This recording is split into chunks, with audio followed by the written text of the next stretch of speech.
Cooper Marcher here. This is your CCC update for September 18th, 2023. That's Cooper's Critter Crew.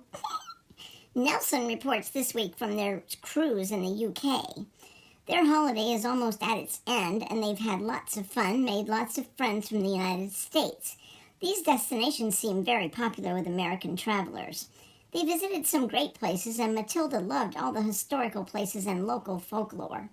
They visited some beautiful steel statues in the image of shire horses or heavy horses, used in the past to pull the wagons, plows, barges, and coal ships used around the Falkirk area. These are called the Kelpies. They are mystical beasts possessing the strength of 10 horses. According to Scottish folklore, a Kelpie is a dangerous, shape-shifting water creature that can appear on land as a horse. The Kelpie appears to their human victims as a gray or white horse, entices them to ride on their back, then carries them to a watery grave. Yikes. They went to Edinburgh, which I don't understand. I'm sorry.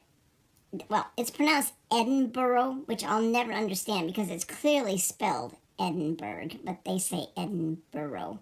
And the Scottish Highlands, too, where Matilda had a lesson in Scottish dancing.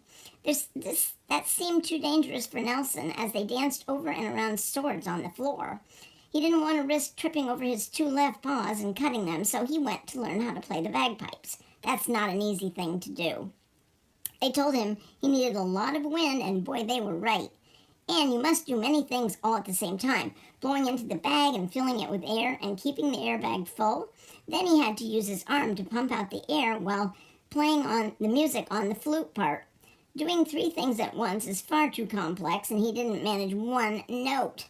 But Matilda loved her dancing and was pretty good at it, too. The Highland fling and the sword dance were originally used by the clan chiefs to select their best men at arms as a celebration after a battle between the clans or counties or countries. Now it's either danced at competitions or events such as the Highland Games. Their flight back to Vermont is today, so we'll see them soon.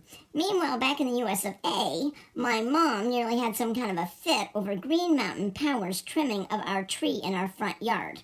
We understand they need to trim branches so they don't interfere with the wires, but it seems that GMP went way too far in pruning our tree. They practically destroyed it. My mom is not happy at all. In fact, she was using language usually reserved for when she backs into the garage door.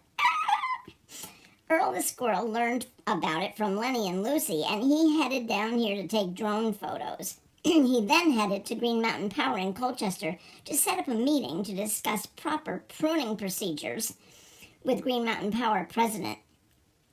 When he concluded his summit with the GMP president, and an agreement was made that all tree trimming affecting squirrel habitat would have to be approved by Earl and his committee, officially named Act 250 Squirrel. Saturday's racing at Marcher Downs included a race of squirrels driving UPS trucks.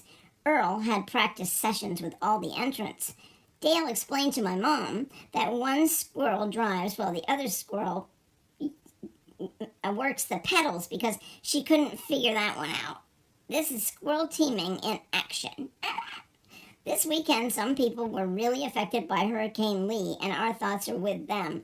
Luckily, it didn't come this far west in New England for us to have any problem. I hope you have a great week, and please be kind to one another. Cooper Marcher here. Ciao.